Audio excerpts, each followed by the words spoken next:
आँख सपने वो नहीं होते हैं जो बंद आंखों से देख के जाते हैं, सपने वो होते हैं जिन्हें पूरा करने के लिए आंखों में नींद नहीं आती। नमस्कार, स्वागत है आपका, मैं हूं आपका साथी के आर चौधरी। साथियों, हम जो बात करेंगे, हाँ, आज हमारा जो बिंदु है वो चलने वाला है, वो हम बात करेंगे शवरों का वर्गीकरण।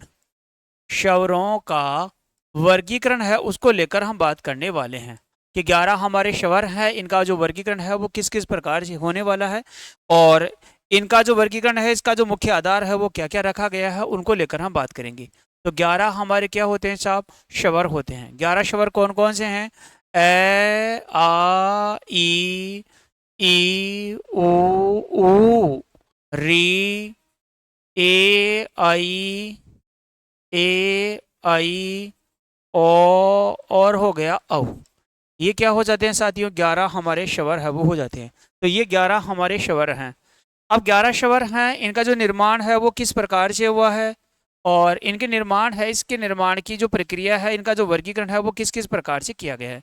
तो वर्गीकरण का पहला आधार है वो है साहब उत्पत्ति के आधार पर। उत्पत्ति के आधार पर तो 11 शवर है, इनकी उत्पत्ति कैसे हुई है, इस चीज को आधार बनाकर इनको दो भागों में बांटा गया है भाई। इनको दो भागों में वर्गीकरण है वो कर दिया गया। दो कौन कौन से हैं? तो एक तो हो जाएगा इनमें मूल शवर है, एक तो क्या हो जाएगा? मूल शवर है। और दूसरा कौन सा हो जाएगा साथियों? तो वो हो जाएगा संधि स्वर। मूल शवर और क्या हो जाएगा? संधि स्वर हो जाता है। मूल शवर क्या होता है? मूल शवर वो होता है जिनका निर्माण अपने आप से हुआ, यानी कि दो जो शवर है, दो शवर मिलकर नहीं बने हैं, सिर्फ एक ही शवर से मिलकर बना है, वो क्या हो जाएगा? मूल शवर। और संधि शवर क्या हो जाएंगे साहब? तो दो शवर मिलकर क्या होते हैं? एक शवर का निर्माण हो किया जाएगा, वो क्या कहलाता है? संधि स्वर कहलाता है। अब हम बात करते हैं कि इनमें मूल स्वर कौन सा है साथियों, और संधि स्वर है वो कौन सा होने वाला है। देखो, सबसे पहले क्या है? ए है। ये ए क्या हो जाएगा? ये मूल स्वर है।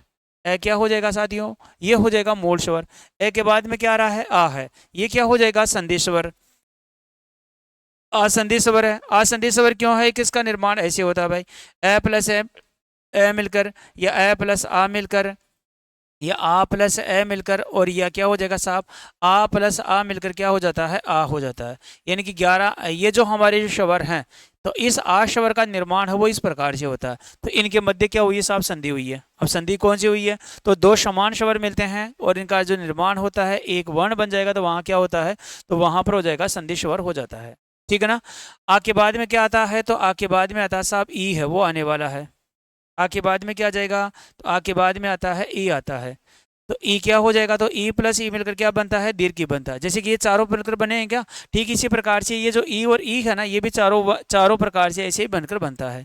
ई के बाद में क्या रहा है बेटा? तो यहाँ पर देखो, ये जो ई आएगा वो तो क्या हो जाएगा? मूल स्वर हो जाएगा। और यहाँ ये जो दीर्घ ई आएगा, ये क्या हो जाएगा? संधि स्वर हो जाएगा। इसके बाद में क्या रहा है? ऊ है। ये ऊ क्या हो जाएगा? मूल स्वर हो जाएगा। यहाँ पर क्या रहा है? दीर्घ ऊ है। ये दीर्घ ऊ है, इसका निर्माण कैसे हो जाएगा? तो ऊ प्लस ऊ मिलकर क्या बन जाएगा? दीर्घ ऊ है, इसका निर्माण हो जाता है। तो यहाँ पर भी क्या हुई है साहब? संधि हुई है। यहाँ संधि कौन सी हुई है? तो यहाँ पर भी वो संधि संधि है ना, दीर्घ संधि हुई है। समान स्वर मिलते हैं तो वहां पर दीर्घ संधि का निर्माण हो जाता है। आ गया होगा समझ में? इसके बाद में क्या है साहब? री है। तो ये जो री है ना, ये भी क्या है हमारे? तो ये भी हो जाएगा साहब मूल स्वर है। री के बाद में क्या है? तो यहाँ पर आया ए। ये जो ए है ना, ये भी क्या है साहब? संधि स्वर है।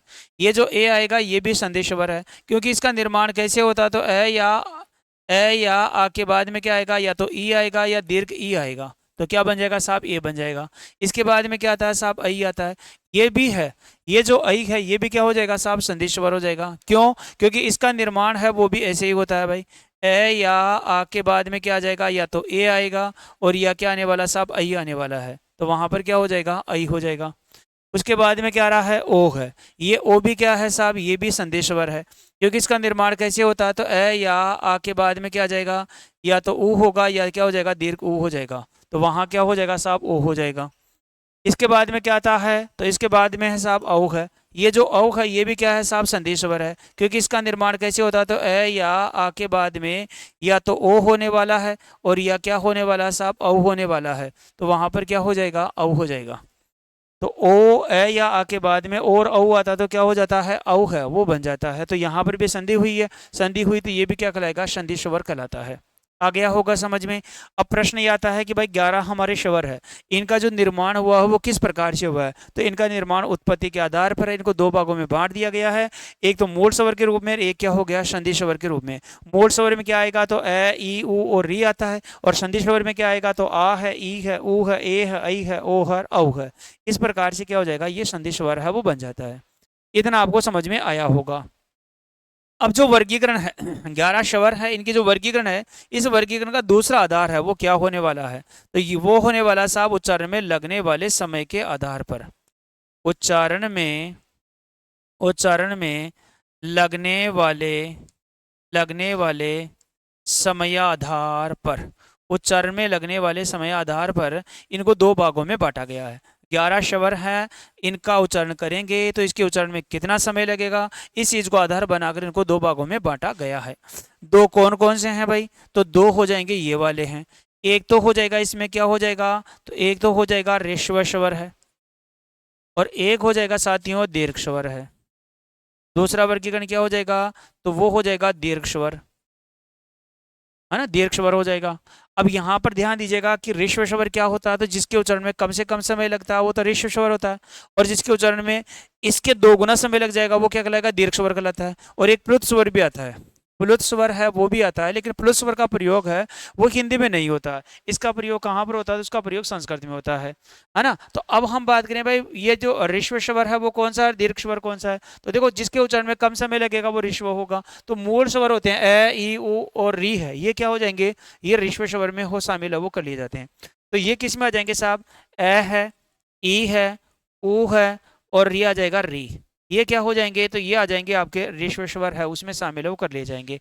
बाकी ये क्या है, कौन से, तो यहाँ पर आ जाएगा साहब, ये हो जाएंगे दीर्घ स्वर, आ ई उ ए ऐ ओ और औ। ये क्या हो जाएंगे, तो ये हो जाएंगे दीर्घ स्वर हो जाएंगे। ये किस में शामिल कर लिए जाएंगे, इनको शामिल करते हैं साहब दीर्घ स्वर में। और ये किस में आ जाते हैं, तो ये आ जाते हैं हमारे ऋश्व स्वर है उसमें शामिल है वो कर लिए जाते हैं। अब प्रश्न ये आता है साहब, यहां अगर हम बात करें कि यहां इनका जो दीर्घ स्वर है और ये ऋश्व स्वर है, तो ऋश्व स्वर इनके उच्चारण में कम समय लग गया, और इनसे दो गुना समय ना वो किस में लग गया साहब, दीर्घ स्वर में। अब दो गुना समय कैसे लगा, कि जैसे कि आ बना है, इसका निर्माण ए प्लस ऐसे मिलकर वो आ गया, तो जितना समय ए के उच्चारण में लगा उतना दूसरे ए के उच्चारण में लगा, तो दो गुना समय लगता है वो दीर्घ हो जाएगा। ऐसे जैसे ई है, इस ई प्लस ई मिलकर दीर्घ ई बनता है, तो ई का जितने इस ई के उच्चारण में लगेगा उतना समय इस ई के उच्चारण में लगेगा, तो ये दो गुना समय हो गया, तो क्या हो जाएगा साहब, दीर्घ हो जाएगा। ऐसे इतना समय इसमें लगता है उतना ही समय इसमें लगेगा, तो ये दो गुना समय हो गया, तो ये भी दीर्घ स्वर हो गया। इसके बाद में क्या आता है, ए आता है, ए प्लस ई मिलकर बनता है, ए में जितना उच्चारण लगेगा उसके उतना ही ई के उच्चारण में लगेगा, तो दो गुना समय हो गया। तो ये दो दो वर्णों से मिलकर बन रहे हैं, दो दो वर्णों से मिलकर बन रहे हैं, इसका मतलब दो गुना समय लग रहा है, दो गुना समय लग रहा है, तो ये किस में आ जाएगा, दीर्घ स्वर है उसमें आ जाता है। तो यहाँ तक आपको समझ में आ गया होगा। 11 हमारे स्वर हैं, इनका हम वर्गीकरण पढ़ रहे थे। वर्गीकरण में पहला आधार था उत्पत्ति के आधार पर, उत्पत्ति के आधार पर इनको दो भागों में बांट दिया गया, मूल स्वर के रूप में और संधि स्वर के रूप में। दूसरा वर्गीकरण का हमने देखा कि दूसरा क्या था, तो उच्चारण में लगने वाले समय के आधार पर इनको दो भागों में बांटा गया है। दो कौन कौन से, तो ऋश्व स्वर है और एक क्या जाएगा साहब आपका दीर्घ स्वर है।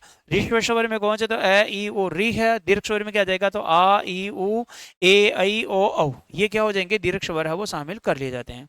आ गया समझ में। इसके बाद देखो साहब तीसरा वर्गीकरण, वर्गीकरण का जो तीसरा आधार है वो क्या है साहब, तो वो आ जाएगा ओष्ठ की आकृति के आधार पर। ओष्ठ की आकृति, ओष्ठ की आकृति के आधार पर, ओष्ठ की आकृति के आधार पर, ओष्ठ की आकृति के आधार पर ये जो 11 स्वर है इनको दो भागों में बांटा गया है भाई। ओष्ठ की आकृति के आधार पर कितने भागों में बांटा गया है, तो दो भागों में इनको बांटा है वो गया है।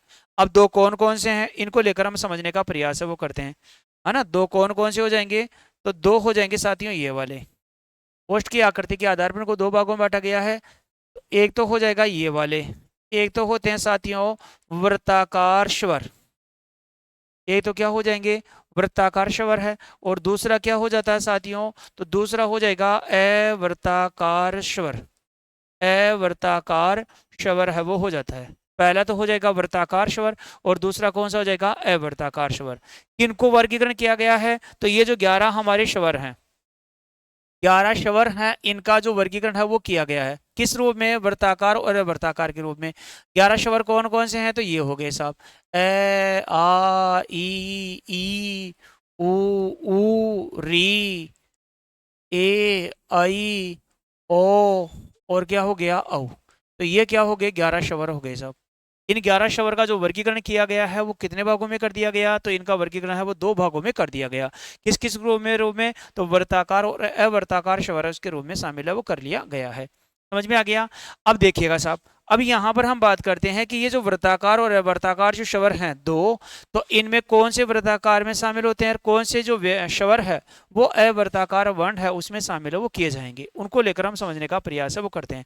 देखो, वृत्ताकार का मतलब होता है जिसके वृत्त का मतलब होता है गोल, यानी कि 11 स्वर है, इनका हम उच्चारण करेंगे तो जिसके उच्चारण में हमारे जो ओष्ठ है वो गोल हो जाते हैं तो वो तो वर्ताकार हो जाएगा, और जिसमें हमारे ओष्ठ गोल नहीं होते हैं वो क्या हो जाएगा साहब? अवर्ताकार है, उसमें शामिल है, वो कर लिए जाएंगे।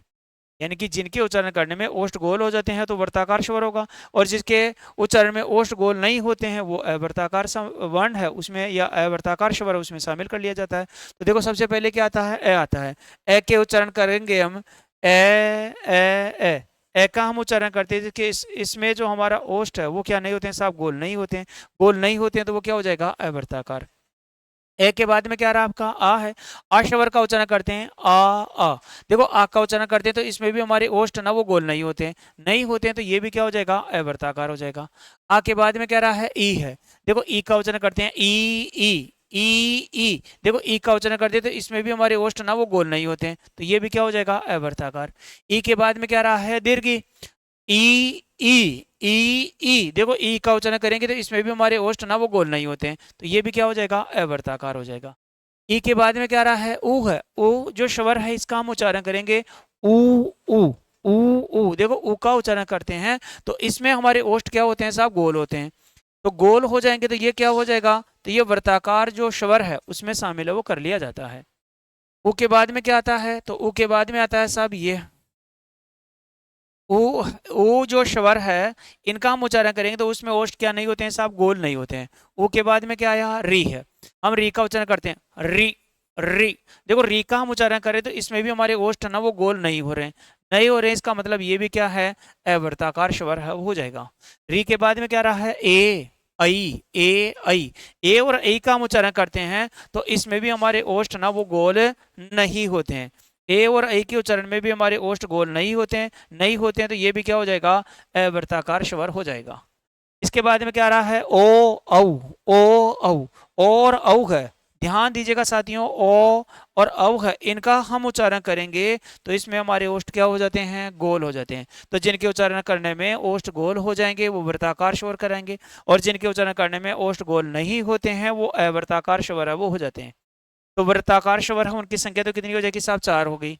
और शेष कितने बच गए? तो 7 हमारे जो हैं वो क्या हो जाएंगे? अवर्ताकार स्वर हो जाएंगे। अगर हम इनको चेक करना चाहें, इनका हम उच्चारण करेंगे, देखो इनका उच्चारण करेंगे तो हमारी जो ओष्ठ की आकृति होगी वो क्या रहेगी साहब? समान ही रहेगी। हम उच्चारण करते हैं ऊ ओ औ। देखो, एक समान ही है, क्या गोल ही है, इसका मतलब ये क्या है? हमारा वर्गीकरण सही है। इसके बाद में हम उच्चारण करें, आ ए आ ई री ए ऐ, इनका हम उच्चारण करें तो हमारे जो ओष्ठ की आकृति है वो क्या हो रही है? समान ही रही है, यानी कि हमारे ओष्ठ ना वो गोल नहीं हो रहे तो ये क्या हो जाएंगे? अवर्ताकार शामिल कर ले जाएंगे, यानी कि ये अवर्ताकार स्वर हो जाएंगे, और ये क्यों हो जाएंगे साहब? आपके वृत्ताकार स्वर हो जाते हैं। आ गया समझ में? इनकी ओष्ठ की आकृति के आधार पर कितने भागों में बांट दिया गया है? तो 2 भागों में बांट दिया गया। वृत्ताकार और अवर्ताकार वर्ण है उसमें शामिल है, वो कर लिया गया। यहां तक आपको समझ में आ गया होगा। अब हम बात करते हैं साहब आगे। आगे अगर हम बात करें, आगे जो वर्गीकरण का जो तीसरा आधार है, चलो हम आगे वर्गीकरण का जो नेक्स्ट आधार है उसको लेकर अगर हम बात करें तो इसका वर्गीकरण का जो तीसरा आधार हो जाएगा वो कौन सा हो जाएगा? पहला देखो, वर्गीकरण का आधार हमने ये पढ़ लिया। पहला वर्गीकरण का आधार तो कौन सा था हमारा? उत्पत्ति के आधार पर। दूसरा हमने क्या पढ़ा? कि उच्चारण में लगने वाले समय के आधार पर। तीसरा वर्गीकरण का आधार क्या पढ़ा? तो ओष्ठ की आकृति के आधार पर। और इसका वर्गीकरण का चौथा आधार है वो क्या हो जाएगा? वो हो जाएगा साहब जिह्वा के जिह्वा के उच्चारण जिह्वा के उच्चारण स्थान के आधार पर। जिह्वा के उच्चारण स्थान के आधार पर जो हमारे 11 स्वर हैं इनका हम उच्चारण करेंगे तो किसी का तो जीवा के आगे वाले भाग से उच्चारण होगा, किसी का जीवा के मध्य वाले भाग से उच्चारण होगा और किसी का जीवा के पीछे वाले भाग से उच्चारण होता है। अगर जीवा के आगे वाले भाग से उच्चारण होगा, ध्यान दीजिएगा साथियों, जीवा के आगे वाले भाग से उच्चारण होता है वो क्या कहलाता है, उसको बोला करते हैं अग्रस्वर। उसको क्या बोलेंगे, अग्रस्वर। अग्रस्वर में क्या है, जीवा के बीच वाले भाग से जिसका उच्चारण होगा वो हो जाएगा साथियों मध्यस्वर। उसको क्या बोला करते हैं, तो मध्यस्वर बोला करते हैं। और जिसका जीवा के पीछे वाले भाग से उच्चारण होगा उसको क्या बोला करते हैं, तो उसको बोला करते हैं पश्चेश्वर। पश्चेश्वर है वो बोला करते हैं। अब 11 हमारे स्वर हैं, इनका हम उच्चारण करेंगे तो कौन से स्वर है इसका उच्चारण है वो जीवा के आगे वाले भाग से होगा, कौन सा स्वर है जीवा के पीछे वाले भाग से उच्चारण होगा, और ऐसा कौन सा स्वर है जिसका उच्चारण है जीवा के मध्य वाले भाग है उससे उच्चारण होने वाला है। तो इनको लेकर हम समझने का प्रयास वो कर रहे हैं। ये हमारे 11 स्वर हैं वो हो जाते हैं और इनका उच्चारण वो किस किस प्रकार से होने वाला है, इस चीज को समझने का प्रयास हम करने वाले हैं। देखो सबसे पहले हमारे पास में क्या आया, ए स्वर है, हम उच्चारण करते हैं ए। देखो ए का उच्चारण करते हैं तो हमारी जीवा है ना वो क्या रहती है साहब, सामान्य रहती है, यानी कि हमारी जो जीवा होती है वो किस प्रकार से रहती है, ऐसे सपाट समतल से रहती है। हम उच्चारण करते हैं ए ए। ए के बाद में क्या था साहब, आ। देखो जैसे हम आ का उच्चारण करते हैं तो जीवा का जो पीछे वाला भाग है ना वो क्या हो रहा है, सक्रिय हो रहा है। ए आ, देखो आ का उच्चारण करते हैं, जीवा का पीछे वाला भाग सक्रिय हुआ तो पश्चेश्वर हो गया। आ के बाद में क्या था साहब, ई है, हम उच्चारण कर रहे हैं ई ई। देखो ई और ई का उच्चारण करते हैं तो जीवा का आगे वाला भाग है ना वो क्या हो रहा है, सक्रिय हो रहा है। ई के बाद में क्या आता है, तो ऊ ऊ। देखो ऊ और ऊ का उच्चारण कर रहे हैं तो जीवा का जो पीछे वाला भाग है ना वो क्या हो रहा है साहब, सक्रिय हो रहा है। तो जीवा का जब पीछे वाला भाग सक्रिय होगा तो वो क्या हो जाएगा साहब, पश्चेश्वर हो जाएगा। उसके बाद में क्या आता है, री आता है, हम उच्चारण कर रहे हैं री री। देखो री का हम उच्चारण कर रहे हैं तो जीवा का हमारा आगे वाला भाग है वही क्या हो रहा है साहब, सक्रिय हो रहा है। तो री का उच्चारण करते जीवा का आगे वाला भाग सक्रिय हुआ तो ये क्या हो जाएगा आपका, ये हो जाएगा हमारा अग्रस्वर। री के बाद में क्या आता है, ए आई। ए और आई है, ए और आई का हम उच्चारण करते हैं तो जीवा का आगे वाला भाग है ना ये क्या होता है साहब, सक्रिय होता है। ए आई ए आई। इसके बाद में क्या आ रहा है, ओ औ। और औ का हम उच्चारण करते हैं तो जीवा का जो पीछे वाला भाग है वो क्या हो रहा है, सक्रिय हो रहा है। तो यहाँ का अगर जीवा का पीछे वाला भाग सक्रिय हो रहा है तो ये क्या हो जाएगा आपका, पश्चेश्वर हो जाता है। तो यहाँ हमने देखा कि जीवा के उच्चारण स्थान के आधार पर जो 11 हमारे स्वर हैं इनको जो वर्गीकरण किया गया है वो 3 भागों में बांटा गया है, अग्र स्वर के रूप में, मध्य स्वर के रूप में और पश्चेश्वर के रूप में।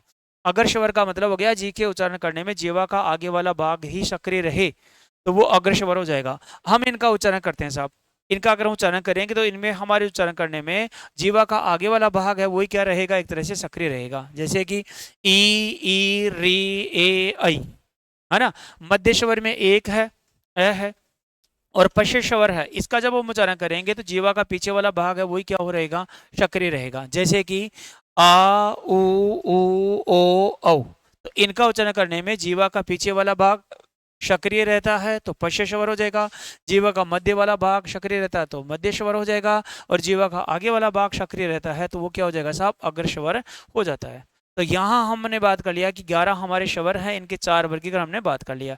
पहला उत्पत्ति के आधार पर, दूसरा उच्चारण में लगने वाले समय के आधार पर, तीसरा हमने बात कर लिया है कौन सा वाला कि ओष्ठ की आकृति के आधार पर, और चौथा कौन सा हो जाएगा, जीवा के उच्चारण स्थान के आधार पर।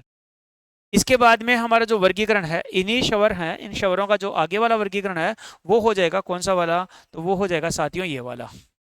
5वां वर्गीकरण हो जाएगा, वो हो जाएगा आपका जीवा के प्रयत्न के आधार पर, है ना। यहाँ पर क्या आ जाएगा, प्रयत्न आधार पर, इसको हम बोल सकते हैं साहब प्रयत्न आधार, प्रयत्न आधार पर, प्रयत्न आधार पर बोल दो, या हम बोल सकते हैं मुखाकृति के आधार पर, प्रयत्न आधार पर या मुखाकृति के आधार पर।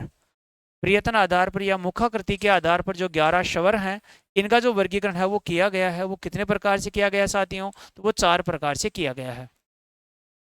11 हमारे स्वर हैं, जब इनका हम उच्चारण करेंगे तो ओष्ठ की मुख की आकृति वो किस प्रकार से हो जाती है, इस चीज को आधार बनाकर क्या किया गया, इनका वर्गीकरण किया गया है। और कितने भागों में कर दिया गया है, तो 4 भागों में कर दिया गया। अब 4 कौन कौन से हैं साथियों, तो यहाँ पर ध्यान दीजिएगा। पहला जो वर्गीकरण का आधार है वो तो है साहब आपका कौन सा हो जाएगा, तो वो हो जाएगा आपका वृत्ताकार, क्या नाम है आपका, विवृत स्वर आ जाएगा। पहला वर्गीकरण का आधार कौन सा हो जाएगा? विवृत स्वर है। विवृत स्वर है, इसका जो शाब्दिक अर्थ होता है, इसका जो शाब्दिक अर्थ होने वाला साथियों वो क्या होता है? तो इसका मतलब होता है खुला हुआ। विवृत स्वर का शाब्दिक अर्थ क्या हो जाएगा? खुला हुआ हो जाएगा। इसमें कौन सा स्वर है वो शामिल किया जाता है? तो वो हो जाएगा साहब आ। यानी कि 11 स्वर है, इनका हम उच्चारण करेंगे तो जिसमें मुंह सबसे ज्यादा खुलता है वो कौन से में खुलेगा? तो वो होता है आ स्वर का उच्चारण करने में खुलता है। ठीक है ना। इसके बाद में दूसरा आता है साहब, दूसरा वर्गीकरण कौन सा है? तो वो हो जाएगा अर्धविवृत। अर्धविवृत स्वर, अर्धविवृत स्वर है। इसका जो शाब्दिक अर्थ हो जाएगा, ध्यान दीजिएगा साथियों, इसका जो शाब्दिक अर्थ है वो क्या होने वाला है? तो इसका मतलब होता है कम खुला हुआ। यानी कि 11 स्वर है, इनके उच्चारण करेंगे तो जिसमें विवृत स्वर की अपेक्षा कर तो मुंह कम खुलेगा वो क्या हो जाएगा? अर्धविवृत स्वर हो जाएगा। इसमें कौन से स्वर आते हैं? तो साथ ही इसमें एक तो अ आता है, एक आई आता है और एक क्या आ जाएगा साहब? औ आ जाएगा। ये तीन जो स्वर है इनको जो शामिल किया जाता है वो किस में किया जाता है? तो वो किया जाएगा अर्धविवृत स्वर में। उसके बाद में क्या आता है? तो तीसरा वर्गीकरण आता है साहब समृद्ध स्वर है। समृत स्वर है वो आ जाएगा। समृत स्वर का जो शाब्दिक अर्थ होता है, इसका जो शाब्दिक अर्थ होने वाला है वो क्या होने वाला है साहब? तो इसका शाब्दिक अर्थ होता है बंद। यानी कि 11 स्वर का हम उच्चारण करेंगे तो इसमें से कुछ ऐसे स्वर हैं जिनके उच्चारण करने में हमारा जो मुंह है वो बंद सा ही प्रतीत होता है। तो बंद सा ही प्रतीत होता है तो वो कौन सा होने वाला है साथियों? तो यहाँ पर आने वाला है कौन सा? तो ई। यहाँ पर जो स्वर आ जाएंगे वो ये हो जाएंगे वे साथियों, ई ऊ री। ई री है। इन जो 11 स्वर में से ये जो 4 स्वर हैं इनका हम उच्चारण करेंगे तो इनमें क्या होता है साहब? जो हमारा जो समृद्ध स्वर है उसमें क्या हो जाएगा? मुंह बंद सा ही प्रतीत होता है। समझ में आ गया। इसके बाद में क्या आता है? तो इसका चौथा वर्गीकरण है साहब। और चौथा वर्गीकरण क्या हो जाएगा? तो वो हो जाएगा अर्धविवृत स्वर, अर्ध समृद्ध स्वर, अर्ध समृत स्वर। अर्ध समृत स्वर है, इसका जो शाब्दिक अर्थ होता है, इसका शाब्दिक अर्थ है वो क्या होने वाला है? तो इसका मतलब होता है साहब कम बंद। यानी कि 11 स्वर है, इनके उच्चारण करेंगे तो जिसमें हमारा ओष्ठ है वो कम बंद होता है वो क्या हो जाएगा? अर्ध समृत स्वर है वो हो जाएगा। तो यहाँ पर क्या आता है? तो यहाँ पर इन दो वर्णों को शामिल है वो किया जाता है। कौन कौन से आ जाएंगे? तो यहाँ पर एक तो ए आता है और एक क्या आ जाएगा साहब? ओ है वो आ जाता है। तो 11 हमारे स्वर हैं। इन 11 स्वरों का जो वर्गीकरण का जो आधार है उसमें से हमारा जो पांचवा आधार है वो कौन सा हो जाएगा? प्रयत्न आधार पर या मुखाकृति के आधार पर। 11 स्वर का उच्चारण करने में जिसमें हमको जो हमारा मुंह है उस मुंह को प्रयत्न करना पड़ता है या इसकी जो आकृति है वो किस प्रकार से बन जाती है, इस चीज को आधार बनाकर इनको क्या कर दिया गया है? 4 भागों में वर्गीकरण कर दिया गया है। पहला विवृत स्वर है, शाब्दिक अर्थ क्या हो गया? मुंह है खुला हो गया। यानी कि 11 स्वर का उच्चारण करने में मुंह सबसे ज्यादा जिसमें खुलता है वो किस में खुलता है? तो आ स्वर में खुलता है। उसके बाद में आता है साहब अर्ध समृद्ध स्वर। अर्ध का मतलब आधा हो गया, अर्ध विवृत स्वर। अर्ध का मतलब आधा हो गया, विवृत का मतलब खुला हो गया। यानी कि जिससे इसका शाब्दिक अर्थ हो जाएगा कि इसकी अपेक्षा कर तो मुंह है वो जिसमें कम खुलता है वो क्या आ जाएगा? अर्ध विवृत स्वर आ जाएगा। इसमें क्या आता है? तो अ है, आई है और औ आ जाएगा। फिर आ गया साथियों समृद्ध स्वर। समृद्ध स्वर में क्या होता है? तो समृद्ध स्वर का शाब्दिक अर्थ हो गया साहब बंद। यानी कि जिन जिन वर्णों के उच्चारण करने में मुंह लगभग बंद सा ही रहता है तो वहां पर क्या आता है? तो ई ऊ री, है ना, ये आ गया। और ये आ गया आपका असमृद्ध। तो इसकी अपेक्षा करते इसमें मुंह बंद तो रहता है लेकिन कम बंद रहता है, वो क्या हो जाएगा? ए और ओ आ जाएगा। अब आपसे पूछे कि बताओ मुंह सबसे ज्यादा बंद किस में रहता है? तो वो रहता है साहब समृद्ध स्वर में। उसके बाद में मुंह ज्यादा किस में खुलता है? तो अर्धसमृद्ध में। उसके बाद में मुंह ज्यादा किस में खुलता है? तो अर्धविवृत में। और सबसे ज्यादा मुंह किस में खुलता है? तो वो खुलता है विवृत में। या ऐसे भी पूछ ले कि सबसे ज्यादा जो मुंह है वो किस में खुलता है? विवृत में। उसके बाद में कम खुलता है तो अर्ध विवृत में। उसके बाद कम खुलता है तो अर्ध समृद्ध में। सबसे कम खुलता है तो समृद्ध में खुलता है। तो यहाँ पर क्या हो जाएगा? समृद्ध स्वर है, इसमें क्या होता है? मुंह सबसे कम खुलता है। लेकिन प्रश्न यहाँ से इस प्रकार से नहीं आता। प्रश्न आता कैसे है? तो वो पूछता है कि बताओ इनमें से कौन सा विवृत स्वर है या विवृत स्वर में शामिल नहीं है, कौन सा समृद्ध स्वर है समृद्ध स्वर में इसमें शामिल नहीं है, या कौन सा अर्ध विवृत है इस प्रकार से शामिल नहीं किया गया। इस प्रकार का प्रश्न वो आता है। तो अब अगर इस प्रकार का प्रश्न आए तो भी आप कर पाएंगे। ये हमने बात कर लिया है 11 स्वर है, इनका जो वर्गीकरण किया गया है वो कितने प्रकार से कर दिया गया है? तो वो कर दिया गया साहब 5 प्रकार से। समझ में आ गया होगा। ये 5 प्रकार है वो हमारे कौन कौन से हो जाएंगे, तो ये हो गए। पहला हो गया उत्पत्ति के आधार पर मूल स्वर और संधि स्वर। मूल स्वर कौन से, तो ए ई उ री है। संधि स्वर कौन से, तो आ ई उ ए ऐ ओ औ हो गया। फिर आ गया साहब उच्चारण में लगने वाले समय के आधार पर 2 भागों में बांट दिया गया। अगर ऋश्व स्वर है और दीर्घ स्वर है। ऋश्व स्वर कौन से, तो ए ई उ री है। दीर्घ स्वर कौन सा हो जाएगा, तो आ ई उ ए ऐ ओ औ हो जाएगा। ठीक है ना। फिर हमने वर्गीकरण पढ़ा ओष्ठ की आकृति के आधार पर, तो 2 भागों में। पहला वर्ताकार है, दूसरा अवर्ताकार है। वर्ताकार में क्या आ गया, तो उ उ ओ औ आ गया। अवर्ताकार में क्या आ जाएगा, तो यहां पर आ जाएगा साहब ए आ ई री ए ऐ आ जाएगा। ठीक है ना। इसके बाद में हमने क्या देखा है, तो जीवा के उच्चारण के स्थान के आधार पर भी 3 भागों में बांटा गया है। अग्र स्वर है, मध्य स्वर है और क्या जाएगा, पश्च स्वर है। अग्र स्वर में क्या आता है, तो ई री ए ऐ आता है। मध्य स्वर में क्या आता है साहब, ए आता है। और पश्च स्वर में क्या जाएगा, आ उ ओ औ आ जाएगा। फिर हमने क्या देखा है भाई, तो प्रयत्न आधार पर या मुखाकृति के आधार पर कितने भागों में बांट दिया गया, 4 भागों में। कौन कौन से आ गया, तो विवृत स्वर आ गया जिसमें आ स्वर होता है। अर्धविवृत आ गया जिसमें ए ऐ औ आ गया। संवृत स्वर है जिसमें ई उ री आ गया। और अर्धसंवृत स्वर है जिसमें क्या आ जाएगा, ए और ओ आ जाएगा। आ गया समझ में। ये हो गया साथियों हमारे स्वरों का वर्गीकरण है वो हमने बात कर लिया है। ठीक है ना। स्वरों के वर्गीकरण के बाद में हम जो बात करेंगे अब आगे, वो बात करेंगे व्यंजनों के वर्गीकरण को लेकर।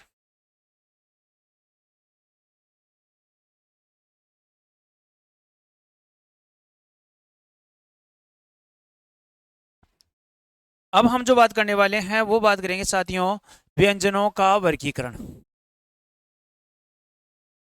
व्यंजनों का वर्गीकरण है, व्यंजनों का वर्गीकरण है, उसको लेकर हम बात करने वाले हैं। व्यंजनों का वर्गीकरण। और देखो व्यंजनों का जो वर्गीकरण है वो भी अलग अलग प्रकार से किया गया है। जैसे कि हमने पढ़ा कि 11 स्वर है, इनका जो वर्गीकरण किया गया था वो अलग अलग प्रकार से किया गया। ठीक इसी प्रकार से जो व्यंजन है, इन व्यंजनों का जो वर्गीकरण किया गया वो भी अलग अलग प्रकार से किया गया। अब व्यंजनों के अलग अलग प्रकार से जो वर्गीकरण किया गया है वो कौन कौन सा होने वाला है, तो पहला तो ये आ गया, ये वाला है भाई। पहला तो क्या हो जाएगा, ये आ जाएगा सामान्य आधार पर। सामान्य आधार पर है, तो सामान्य आधार पर कितने भागों में किया गया है, तो सामान्य आधार पर 3 भागों में वर्गीकरण किया गया है सब। अब 3 कौन कौन से हैं, सामान्य आधार पर जो 3 प्रकार से वर्गीकरण किया गया है वो कौन कौन से हैं, तो एक तो हो जाएगा आपका स्पर्श व्यंजन। स्पर्श व्यंजन है। इसी स्पर्श व्यंजन का दूसरा नाम क्या हो जाएगा साथियों, तो वो हो जाएगा वर्गीय व्यंजन। स्पर्श व्यंजन या वर्गीय व्यंजन। दूसरा क्या हो जाएगा, तो दूसरा आ जाएगा साथियों अंतस्थ व्यंजन, है ना। अंतस्थ व्यंजन है वो हो जाता है। और तीसरा कौन सा आ जाएगा, तो तीसरा आ जाएगा ये वाला। तीसरा हो जाएगा ऊष्म व्यंजन। तीसरा वर्गीकरण कौन सा हो जाएगा, ऊष्म व्यंजन है वो हो जाता है। ठीक है ना। अब यहाँ पर हम बात करें भाई स्पर्श व्यंजन है, इसमें कौन से वर्ण होते हैं शामिल, तो यहाँ पर होते हैं साथियों कैसे लेकर मैं तक के वर्ण है उनको शामिल है वो किया जाता है। कैसे लेकर मैं तक का मतलब कैवर्ग है ना। कैवर्ग है, चैवर्ग है, टैवर्ग है, टैवर्ग आ जाएगा। ऐसे क्या आ जाएगा, तैवर्ग आ जाएगा। और फिर क्या आ जाएगा, पैवर्ग आ जाएगा। तो यहाँ पर देखो पैवर्ग का अंतिम वर्ण क्या होता है, मैं होता है। और यहाँ प्रारंभ कौन सा हो गया, कै हो गया। तो कैसे लेकर मैं तक के वर्ण है, कैसे लेकर मैं तक के वर्ण है भाई। यहाँ पर ये जो कैवर्ग इसका पंचवर्ण होता है वो तो हो गया ज्ञ। चैवर्ग का हो गया य। टैवर्ग का हो गया न। तैवर्ग का क्या हो गया, न हो गया। और पैवर्ग का क्या हो जाएगा, मैं हो जाएगा। तो यहाँ इसे कैसे लेकर यहाँ यह जो म आ रहा है यहाँ तक के जो वर्ण होते हैं वो क्या कहलाते हैं हमारे, तो वो कहलाते हैं स्पर्श व्यंजन। इन्हीं का दूसरा नाम क्या हो जाएगा साहब, इन्हीं का दूसरा नाम हो जाएगा साहब वर्गीय व्यंजन। स्पर्श व्यंजन बोल दो या वर्गीय व्यंजन बोल दो, बात एक ही है। आ गया समझ में। इसके बाद में आता है साहब अंतस्थ व्यंजन। अंतस्थ व्यंजन है, इसमें कौन से वर्ण आ गए, तो य र ल व। य र ल और व है, ये 4 क्या हो जाएंगे साहब, अंतस्थ व्यंजन है उसमें शामिल है वो कर लिए जाते हैं। ये र ल व है, ये 4 क्या हो जाएंगे, अंतस्थ व्यंजन है उसमें शामिल है वो कर लिए जाते हैं भाई। ठीक है ना। इसके बाद में क्या जाएंगे, ऊष्म व्यंजन है। ऊष्म व्यंजन में क्या आता है, तो तालव्य सकार है, मूर्धन्य सकार है, दंत्य सकार है और क्या जाएगा साहब, है हो जाएगा। तो ये 4 हमारे क्या हो जाएंगे साहब, तो ये 4 वर्ण हो जाएंगे ऊष्म व्यंजन। तो हमने बात किया भाई स्पर्श व्यंजन या वर्गीय व्यंजन की संख्या कितनी है, 4 है। दूसरा हमने बात किया भाई अंतस्थ व्यंजन की संख्या भी कितनी है, 4 है। और तीसरा हमने बात कर लिया ऊष्म व्यंजन की संख्या भी कितनी है, 4 है। समझ में आ गया होगा। इनकी संख्या कितनी हो जाएगी 25, इनकी संख्या कितनी हो जाएगी 4 और इनकी संख्या कितनी हो जाएगी 4। तो ये क्या हो गए, ये हो गए आपके सामान्य आधार पर जो व्यंजन है इनको 3 भागों में बांट लिया गया है ना। सामान्य आधार पर व्यंजन है इनको सामान्य आधार पर कितने भागों में बांट लिया गया, 3 भागों में। स्पर्श व्यंजन, अंतःस्थ व्यंजन, ऊष्म व्यंजन। व्यंजनों की जो संख्या वो कितनी है 33 है। इसके बाद इसका वर्गीकरण का दूसरा आधार है। दूसरा आधार क्या है, तो वो हो जाएगा साहब घोष या कंपन। घोष या कंपन के आधार पर, घोष या कंपन के आधार पर। तो 11 हमारे स्वर है, इनका जब हम उच्चारण करेंगे तो घोष या कंपन के आधार पर किसी में तो घोष या कंपन अधिक होगी और किसी में घोष या कंपन है वो कम होने वाली है। अब कौन से ऐसे वर्ण है जिसके उच्चारण करने में घोष या कंपन अधिक होती है और कौन से ऐसे वर्ण है जिसके उच्चारण करने में घोष या कंपन कम होती है, उनको लेकर हम समझने का प्रयास है वो करते हैं। ठीक है ना। तो इसके आधार पर इनको कितने भागों में बांट दिया गया साहब, 2 भागों में बांट दिया गया। पहला कौन सा हो जाएगा, तो पहला तो हो जाएगा अघोष व्यंजन, अघोष व्यंजन हो जाएगा। और दूसरा कौन सा हो जाएगा, तो दूसरा हो जाएगा सघोष व्यंजन, सघोष व्यंजन। सघोष व्यंजन है, इसी का दूसरा नाम क्या हो जाएगा, तो इसी का दूसरा नाम है साहब घोष व्यंजन हो जाएगा। सघोष व्यंजन को अपन क्या बोल सकते हैं, तो घोष व्यंजन है वो बोल सकते हैं। और यहाँ पर क्या हो जाएगा साहब, अघोष व्यंजन हो जाएगा। अघोष व्यंजन हो जाएगा, सघोष या घोष व्यंजन हो जाता है। समझ में आ गया। अब यहाँ पर जो 33 व्यंजन है इसमें कौन से ऐसे वर्ण है जिनके उच्चारण करने में घोष या कंपन नहीं होता साहब, तो प्रत्यय वर्ग का पहला और दूसरा वर्ण है। साथ में क्या जाएगा, श स श, है ना, ये आ जाएगा, है ना। और सघोष व्यंजन है, इसमें कौन से आते हैं, तो प्रत्यय वर्ग का तीसरा, चौथा और पांचवा वर्ण। साथ में क्या जाएगा, य र ल व है, ये वर्ण है ना वो किस में आ जाएंगे, सघोष व्यंजन में आ जाते हैं।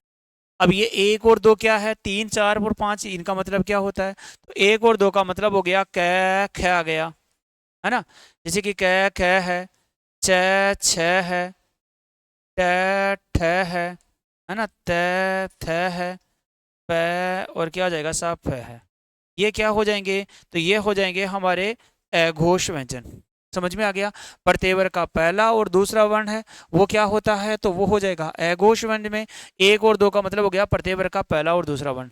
अब ये अघोष का मतलब क्या होता है, अ का मतलब नहीं होता और घोष का मतलब कंपन, यानी कि जिन वर्णों के उच्चारण करने में कंपन नहीं होती है वो हो जाएगा अघोष, और जिन वर्णों के उच्चारण करने में कंपन होती है वो क्या हो जाएगा साहब, सघोष वर्ण हो जाएगा। वो क्या हो जाएगा, सघोष व्यंजन हो जाता है। समझ में आ गया। अब यहाँ पर देखो हम बात करें साहब 3 4 5 है ना, ये क्या होते हैं, सघोष व्यंजन होते हैं। अब 3 4 5 है वो क्या होता है, तो 3 का मतलब क्या हो जाएगा, ग हो जाएगा, घ हो जाएगा, ग हो जाएगा, है ना। इसी प्रकार से क्या हो जाएगा, तो च आ गया, है ना। तो च के बाद में छ है, तो ज ज य। इसी प्रकार से ट ठ आ गया, तो ड ढ और क्या हो जाएगा, न हो जाएगा। इसी प्रकार से त थ आ गया, तो द ध और न हो जाएगा, त थ द ध न हो जाएगा। इधर क्या हो जाएगा, तो प फ आ गया, तो ब भ और म, ब भ और म है वो हो जाएगा साहब किस में, तो वो हो जाएगा आपका सघोष व्यंजन में हो जाता है। आ गया समझ में। तो 3 4 5 प्रत्यय वर्ग का तीसरा, चौथा और पांचवा वर्ण, तो वो किस में आ जाएगा, तो वो हो जाता है सघोष में। प्रत्यय वर्ग का पहला और दूसरा वर्ण है वो किस में आ जाएगा, अघोष व्यंजन में आता है। वो आपको ध्यान रखना है, इतना आपको समझ में आ गया होगा। स का मतलब साथ में होता है, घोष का मतलब कंपन, यानी कि जिन वर्णों के उच्चारण करने में कंपन होती है वो सघोष हो जाएगा, जिन वर्णों के उच्चारण करने में कंपन नहीं होती है वो क्या हो जाएगा, अघोष हो जाएगा। इतना समझ में आ गया होगा। ठीक है साथियों। अब तो यहाँ पर देखो, यहाँ इनका हम उच्चारण करते हैं, जैसे कि क ख उच्चारण किया, देखो इसमें कंपन नहीं होता, जबकि उच्चारण कर रहे हैं ग घ ज्ञ, इनमें उच्चारण हो रहा है ना। श स श उच्चारण किया, इसमें कंपन नहीं हुआ, जबकि हमने उच्चारण किया य र ल व ह, तो इनका उच्चारण कर रहे तो इनमें क्या हो रही है साहब, कंपन हो रही है। तो जिनमें कंपन हो जाती है वो क्या हो जाएगा, वो हो जाएगा सघोष व्यंजन, और जिसमें कंपन नहीं होती है वो क्या हो जाएगा, अघोष व्यंजन हो जाता है। इतना आपको समझ में आ गया होगा। ये जो व्यंजन है, व्यंजनों का वर्गीकरण है, उनको लेकर हम समझने का प्रयास करें तो व्यंजनों का वर्गीकरण वो 2 प्रकार से हो गया, अघोष व्यंजन के रूप में और सघोष व्यंजन के रूप में हो जाता है। ठीक है साथियों। इसके बाद इनसे वर्गीकरण का तीसरा आधार है, व्यंजनों के वर्गीकरण का जो तीसरा आधार है उसको लेकर हम बात करते हैं। तो यहाँ पर आता है साहब प्राण वायु के आधार पर, प्राणवायु के आधार पर, तो प्राणवायु के आधार पर है ये जो हमारे जो 33 व्यंजन है, इनको कितने भागों में बांटा गया है? तो प्राणवायु के आधार पर 2 भागों में बांटा गया है। प्राणवायु के आधार पर इनको कितने भागों में बांटा गया है? तो 2 भागों में इनको बांटा गया है भाई। अब 2 कौन कौन से हो जाएंगे? तो एक तो होता है साहब अल्प प्राण, एक तो कौन सा हो जाएगा? अल्प प्राण हो जाएगा। और दूसरा कौन सा हो जाएगा? तो दूसरा हो जाएगा महाप्राण। अल्प प्राण और दूसरा कौन सा हो जाएगा? महाप्राण व्यंजन। अल्प प्राण व्यंजन है और दूसरा कौन सा हो जाएगा? महाप्राण व्यंजन हो जाता है। अल्प प्राण व्यंजन और महाप्राण व्यंजन हो जाएगा। अल्प प्राण व्यंजन हो जाएगा और दूसरा कौन सा हो जाएगा साहब? महाप्राण व्यंजन हो जाता है। अब अल्प प्राण कौन से हैं? तो प्रत्यय का पहला, तीसरा और पांचवा वर्ण, साथ में क्या जाएगा? य, र, ल, व, ये 4 वर्ण है ना, ये भी किस में आते हैं? अल्प प्राण में। और महाप्राण में क्या हो जाएगा? तो प्रत्यय का दूसरा और चौथा वर्ण, साथ में क्या जाएगा? श, स, स, है, ये किस में आ जाएंगे? तो ये आ जाएंगे आपके महाप्राण व्यंजन है उसमें शामिल कर लिए जाते हैं। अब ये जो आपको दिख रहा होगा कि 1 3 5 है क्या इनका मामला, और 2 4 इनका मामला क्या है? तो भाई साहब ये है इसका मामला।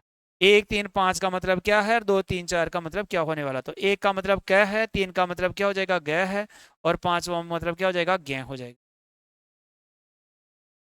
ऐसे च, ज और ये हो जाएगा, है ना। ऐसे ट, ड और न हो जाएगा। इसी प्रकार से त है, द है और न है। इसी प्रकार से प है, ब है और म है। 2 का मतलब क्या है? तो जैसे कि ख आ गया, ख के बाद में ख आ गया, और क्या आ गया साहब? ग आ गया, तो ये हो गए। इसी प्रकार से जैसे कि छ आ गया, है ना, छ आ गया, फिर क्या आ गया? ज आ गया, यहाँ आ गया ठ आ गया, और यहाँ पर क्या आ जाएगा? ठ, ड आ जाएगा। ठ और ड है वो आ गया। इसी प्रकार से क्या आ जाएगा? तो थ आ जाएगा, ध आ जाएगा, और यहाँ पर क्या आ जाएगा? तो फ आ जाएगा, फ आ जाएगा। तो ये वर्ण है ना वो किस में आ जाएंगे बेटा? तो ये आ जाते हैं आपके महाप्राण में। ये किस में आ जाएगा? आपका अल्प प्राण में। अल्प प्राण का मतलब हो गया जिन वर्णों के उच्चारण करने में या जिन व्यंजनों के उच्चारण करने में कम से कम प्राणवायु लगती है, वो आ जाएंगे साहब अल्प प्राण में। और जिन वर्णों के उच्चारण करने में अधिक से अधिक प्राणवायु की आवश्यकता होती है, वो हो जाएगा आपका महाप्राण में। तो अल्प प्राण में कौन सा आ गया? 1 3 5 आ गया, ये र, ल, व आ गया। महाप्राण में क्या आ जाएगा? तो 2 4 आ गया, श, स, श आ गया। तो ये किस में आ जाएंगे साहब? महाप्राण में आ जाते हैं। ठीक है साथियों, तो इस प्रकार से हमने इन व्यंजन है, इन व्यंजनों का वर्गीकरण है उसको लेकर हमने समझने का प्रयास है वो किया है। इन व्यंजनों को समझने का प्रयास है वो हमने किया है। और इसके बाद में एक जो वर्गीकरण है इनका, उनको लेकर भी हम समझने का प्रयास है वो कर लेते हैं भाई। इसके बाद में इसका जो वर्गीकरण है वो हमारा वर्गीकरण कौन सा हो जाएगा? तो नेक्स्ट वर्गीकरण आता है साहब ये वाला। इसका आता है मुखाकृति के आधार पर। मुखाकृति के आधार पर, तो मुखाकृति के आधार पर है, या हम बोल सकते हैं साहब इसको प्रयत्न आधार पर, है ना। मुखाकृति की नहीं, आप प्रयत्न ही कर लो इसको। मुख्य रूप से इसमें क्या प्रयत्न के आधार पर ही ध्यान रखा गया है। प्रश्न भी आया है कि प्रयत्न आधार पर, तो प्रयत्न आधार पर है, प्रयत्न आधार पर। और प्रयत्न के आधार पर इनको कितने भागों में बांटा गया है? तो इनको बांटा गया साहब 8 भाग है, उसमें इनको शामिल है वो किया गया है। प्रयत्न के आधार पर 8 भागों में शामिल किया गया है। अब 8 कौन कौन से हैं साहब? तो यहाँ पर पहला तो आ जाएगा ये वाला, पहला तो आता है साहब स्पर्शी व्यंजन, है ना। स्पर्शी व्यंजन है वो आता है। अब स्पर्शी व्यंजन कौन से हैं? तो क, ख, ग, घ आता है ना। इसके बाद में क्या आ जाएगा? तो ट, ठ, ड, ढ आ जाएगा। इसके बाद में क्या आता है? तो त, थ, द, ध आ जाएगा। और यहाँ पर क्या आ जाएगा साहब? तो प, फ, ब और भ आ जाएगा। ठीक है ना। दूसरा वर्गीकरण है वो क्या आ जाएगा साहब? तो वो आ जाएगा स्पर्श संघर्षी व्यंजन। स्पर्श संघर्षी व्यंजन, यानी कि इन व्यंजनों की अपेक्षा करते इन व्यंजनों के उच्चारण करने में थोड़ा संघर्ष या मेहनत अधिक करनी पड़ती है, वो कौन सा आ जाएगा? स्पर्श संघर्षी व्यंजन हो जाता है। स्पर्श संघर्षी व्यंजन में क्या है? तो च, छ, ज आ जाएगा। च, छ, ज है वो किस में आ जाता है? तो स्पर्श संघर्षी व्यंजन है उसमें शामिल कर लिया जाता है। इसके बाद में क्या आता है? तो तीसरा वर्गीकरण आ जाएगा साहब आपका, वो आ जाएगा संघर्षी व्यंजन। संघर्षी व्यंजन है वो हो जाता है। अब संघर्षी व्यंजन कौन से हैं, तो यानी कि ये हो जाएंगे शाब श, स, श और है वो किस में आ जाएंगे, संघर्षी व्यंजन में शामिल कर लिए जाते हैं। संघर्षी व्यंजन का दूसरा नाम क्या है, तो इनको बोला करते हैं साहब ऊष्म व्यंजन। संघर्षी व्यंजन का ही दूसरा नाम क्या हो जाएगा, तो वो हो जाएगा साहब ऊष्म व्यंजन हो जाता है। ठीक है। इसके बाद में जो चौथा वर्गीकरण है वो है साहब नासिकीय व्यंजन। नासिकीय व्यंजन होता है साहब। नासिकीय व्यंजन में क, च, ट, त, प इनका जो पांचवा वर्ण होता है इसको शामिल है वो किया जाता है। जैसे कि च वर्ग का पांचवा वर्ण हो गया, ट वर्ग का पांचवा वर्ण हो गया, त वर्ग का पांचवा वर्ण हो गया और प वर्ग का पांचवा वर्ण हो गया। तो ये जो वर्ण है इनको क्या बोला करते हैं, तो इनको बोला करते हैं नासिकीय व्यंजन। नासिकीय व्यंजन है, उसी नासिकीय व्यंजन को दूसरा इसका जो नाम अगर हम बात करूं तो इसको पंचम वर्ण भी बोल सकते हैं। पंचम वर्ण है ना, वो भी इसको बोला जा सकता है। नासिकीय व्यंजन क्या है, तो नासिकीय मतलब व्यंजन का मतलब हो गया कि जिनका उच्चारण नासिका से होता है। जिन वर्णों का उच्चारण नासिका से हो जाएगा वो क्या हो जाएगा, नासिकीय व्यंजन में शामिल कर लिया जाएगा, है ना। वो किस में शामिल कर लिया जाएगा साहब, नासिकीय व्यंजन है उसमें शामिल कर लिया जाता है। इसके बाद में अगर मैं बात करूं तो इसके बाद में आता है साहब पांचवा जो वर्गीकरण है वो कौन सा हो जाएगा, तो यहाँ पर आ जाएगा उक्षिप्त व्यंजन। उक्षिप्त व्यंजन है वो हो जाता है साहब। अब उक्षिप्त व्यंजन में क्या हो जाएगा, तो ड और क्या आ जाएगा साहब, ड है वो आ जाता है। इसी उक्षिप्त व्यंजन है, इसी को क्या बोला करते हैं, तो द्विगुणित भी बोलते हैं। इसको द्विगुणित व्यंजन है ना वो भी बोला करते हैं, द्विगुणित बोला करते हैं। इसी को दूसरा नाम क्या है साहब, तो ताड़नजात है। ताड़नजात है ना वो भी इसी का नाम है वो हो जाएगा। ताड़नजात व्यंजन है वो भी क्या हो जाएगा साहब, इसी का नाम है हो जाता है। तो द्विगुणित बोल दो या ताड़नजात बोल दो, बात एक ही है। आ गया समझ में। इसके बाद में मैं बात करूं छठा जो वर्गीकरण है वो कौन सा हो जाएगा, तो इसके बाद में आ जाएगा साहब ये वाला उक्षिप्त व्यंजन है, ताड़नजात है। फिर आता है साहब पार्श्विक व्यंजन। पार्श्विक व्यंजन हो जाएगा। अब पार्श्विक व्यंजन में क्या आता है, तो ल आता है। पार्श्विक का मतलब क्या होता है, तो पार्श्विक का शाब्दिक अर्थ क्या होता है, तो इसका मतलब होता है साहब बगल। शाब्दिक अर्थ है ना वो क्या होने वाला है बेटा, तो वो होने वाला है बगल। यानी कि जिन वर्णों के उच्चारण करने में प्राणवायु क्या हो जाती है, बगल से निकल जाती है, वो क्या हो जाएगा, तो वो हो जाएगा आपका पार्श्विक व्यंजन हो जाता है। इसके बाद में जो वर्गीकरण है, नेक्स्ट वर्गीकरण है पार्श्विक व्यंजन के बाद में सातवां जो वर्गीकरण है वो कौन सा हो जाएगा, तो वो हो जाएगा साहब लुंठित। लुंठित या प्रकंपित। लुंठित या प्रकंपित व्यंजन है। प्रकंपित व्यंजन है। लुंठित या प्रकंपित व्यंजन। तो प्रकंपित लुंठित या प्रकंपित व्यंजन इसमें क्या आ जाता है, तो इसमें आ जाता है र। और इसके बाद में अंतिम जो हमारा आठवां वर्गीकरण है वो है साहब संघर्षहीन सहप्रवाह। संघर्षहीन सहप्रवाह है। संघर्षहीन सहप्रवाह इसमें क्या आता है साहब, तो इसमें आता है यह और वह है, इन दो वर्णों को शामिल किया जाता है। संघर्षहीन सहप्रवाह इसी को क्या बोला करते हैं, तो इसको बोला करते हैं अर्धस्वर। संघर्षहीन क्षय प्रवाह है इसी को क्या बोला करते हैं, तो इसको बोला करते हैं साहब अर्धस्वर है वो बोला करते हैं। तो हमने बात कर लिया भाई प्रयत्न के आधार पर जो व्यंजन है इनको कितने भागों में बांटा गया है, तो इनको 8 भागों में बांटा गया है। पहला स्पर्शी व्यंजन है। स्पर्शी व्यंजन का मतलब होता है मुंह जीवा, मुंह है जीवा, जो जीवा है मुंह के विभिन्न भागों को स्पर्श करती है, स्पर्श करते हुए इनका उच्चारण करती है। दूसरा हो गया स्पर्श संघर्षी व्यंजन, तो च छ ज ज है, यानी कि इनका हम उच्चारण करें तो हमारे जो जीवा है मुंह के विभिन्न भागों को स्पर्श तो करेगी लेकिन थोड़ी अधिक मेहनत करने के साथ करेगी। फिर आ गया संघर्षी व्यंजन है। तो संघर्षी व्यंजन को क्या बोला करते हैं, शापूष्म व्यंजन बोलते हैं। तो जिनके उच्चारण करने में हमें संघर्ष करना पड़ता है, यानी कि हमारा जो जीवा उसको संघर्ष करना पड़े, वो क्या हो जाएगा आपका संघर्षी व्यंजन हो जाता है। इसके बाद में हमने पढ़ा नासिकीय व्यंजन है, तो ये प्रत्यय वर्ग का जो पंचम है वो नासिकीय व्यंजन हो जाएगा, इसको पंचम बोलते हैं। और फिर क्या हो गया उक्षिप्त व्यंजन है, तो ड और ड है इसी को क्या बोलते हैं, द्विगुणित बोलते हैं। इसको तो क्या बोला करते हैं, ताड़नजात है वो बोला करते हैं। ऐसे आ गया साहब पार्श्विक व्यंजन है, तो पार्श्विक व्यंजन में क्या जाएगा आपका ल आ जाएगा, तो शाब्दिक अर्थ क्या हो जाएगा साहब, इसका बगल हो जाएगा। ऐसे आता है लुंठित या प्रकंपित व्यंजन है, उसमें क्या जाएगा र आ जाएगा। लुंठित या प्रकंपित व्यंजन का मतलब होता है कि जो जीवा होती है वो क्या होती है, इस पलट रूप में आती है। जैसे हम उच्चारण करते हैं र र र का उच्चारण करते हैं तो हमारी जीवा कैसे आती है साहब, इस पलट रूप में आती है। और यहाँ पर हो जाएगा संघर्षहीन सहप्रवाह है जिसमें यह और वह आ जाएगा, इसको क्या बोला करते हैं, अर्धस्वर है वो भी बोला करते हैं। तो यहाँ पर हमने बात कर लिया साहब प्रयत्न के आधार पर है, या हम बोल सकते हैं साहब प्रयत्न के आधार पर जो व्यंजन है इनको कितने भागों में बांट दिया गया, 8 भागों में बांट दिया गया है। ये 8 हमारे प्रकार ये हो जाते हैं। तो साथियों ये हमने स्वर है और जो हमारे वर्ग व्यंजन है इनका जो वर्गीकरण है उसको लेकर हमने समझने का प्रयास है वो कर लिया है।